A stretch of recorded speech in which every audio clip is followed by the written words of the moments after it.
Ich finde es noch amüsant.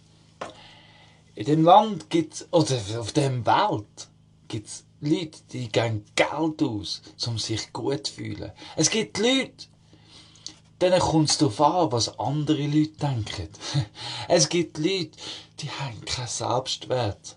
Und es gibt Leute, die brauchen kein Schwert. Wie die sind, was sie sind. Und es sind Kinder von Gott. Und ich verstehe es nicht. Jeder sagt, du Colin, du kannst dies, du kannst das, du kannst dies und das nicht. Und ich sage, hey, ich zeige es euch und ich mache es so.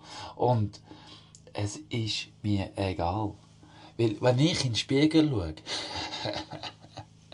dann weiss ich, wow, heute hast du die beste Version von dir hergegeben. Und weißt du was?